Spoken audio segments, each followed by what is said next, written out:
Hey, what is up guys? Welcome back to the channel and welcome back to Gran Turismo 7. As promised, my Celica money method and builds are going to be available to you today. Now there's going to be two of them, a 600 and a 700 build, but before we do get into the video, please don't forget to leave a like, subscribe and turn your notifications on so you don't miss an upload from me. It is massively appreciated.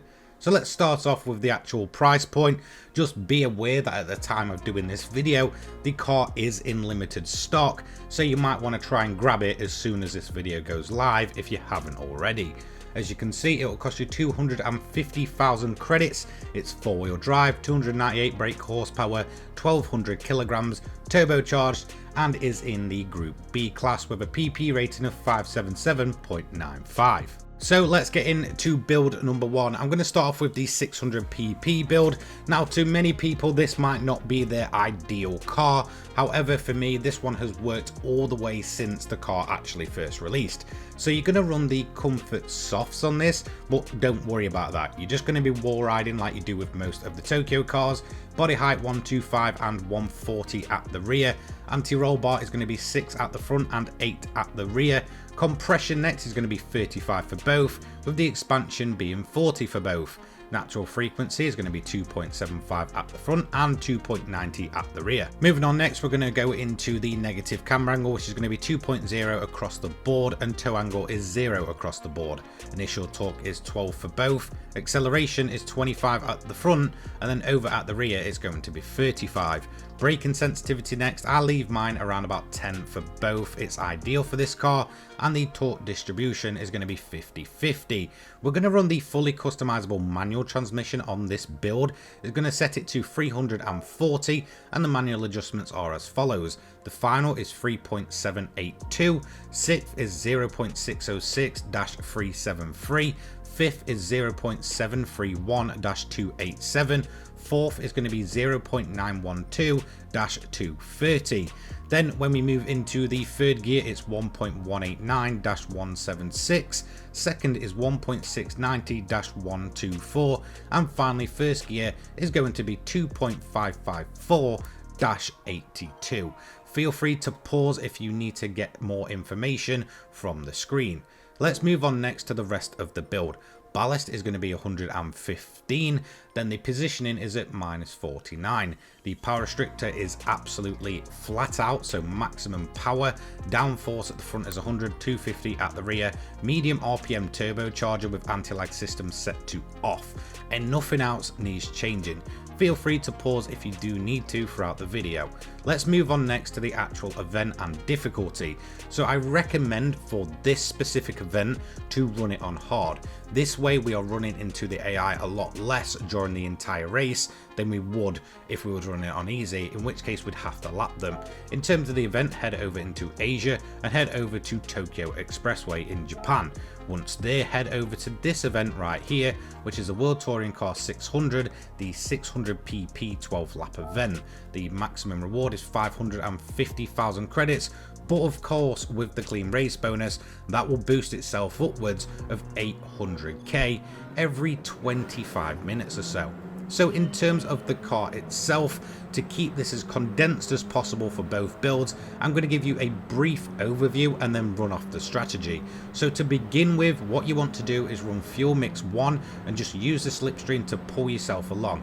You should be way in front of the cars by the time you hit that left hand wall for turn number 1. At that point, you're going to start the wall ride strategy. No, you will not lose your clean race bonus. I'll explain that more in a minute. So aim straight towards the left, go all the way around the corner against the wall, just do the gears as so. I do recommend a manual transmission, and then once again just wall ride all around.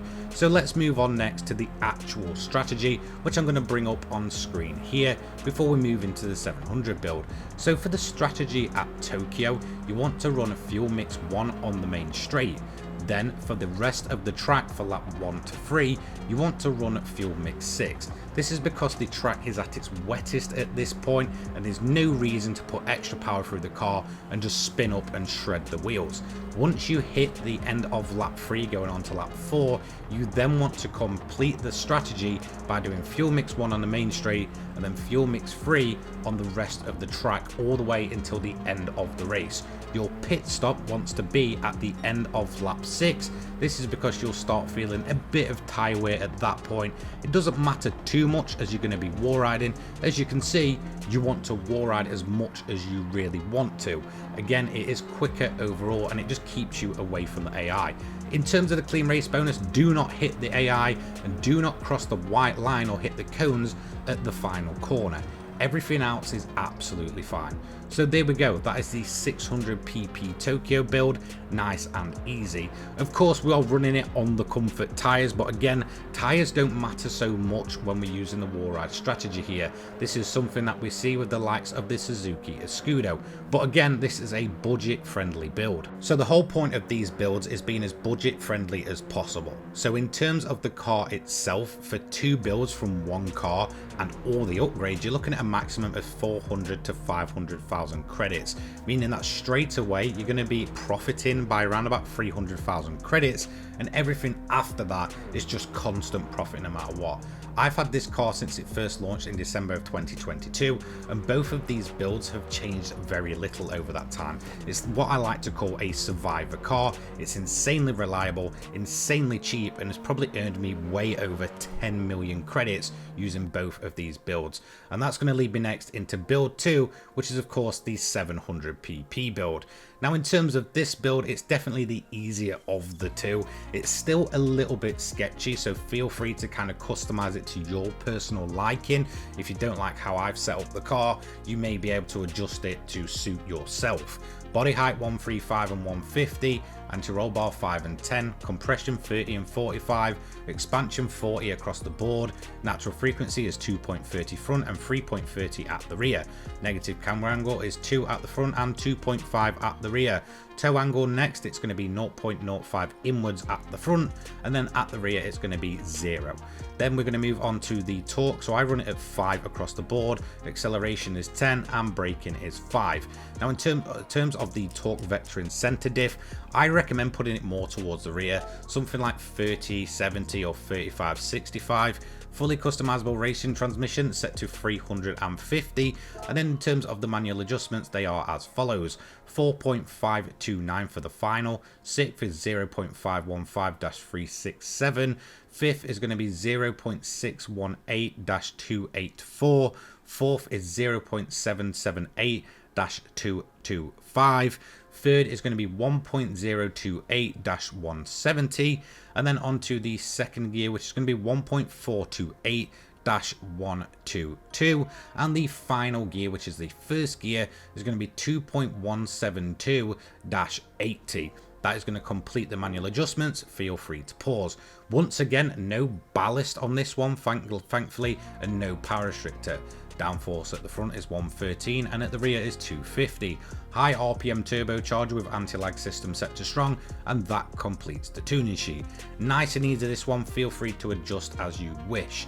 Now in terms of the race difficulty for this one, I do recommend setting it to easy, and there's a good reason for that I'll explain in a minute. Now for the event itself, you want to head into Europe and head over to LeMans on the left hand side and find this event here, the World Touring Car 700, with the maximum reward of 550,000 credits. So go ahead and enter that one. So in terms of the strategy for this one, it's super simple. Fuel mix 6 for the entire race and short shift. For some reason this just gives it a lot more power on the main straights if you're shifting around about halfway through the rev bar. Now in terms of the radar, you want to check that from lap 2 onwards. In terms of pitting, you just want to pit for fuel and to cover off any rain. Again, it's variable weather here and it will probably rain a couple of times during your event. Now the best thing about rain here is it does mess around with the AI. So once it does rain and you get towards the last couple of minutes, usually the end of lap 6, sometimes lap 7 depending on how quick you personally are, you want to do the stop and wait method at the line. In terms of the clean race bonus, just be aware of yellow flags. That is the only way you're going to lose it, so try not to get a penalty if you do see one on the rare occasion.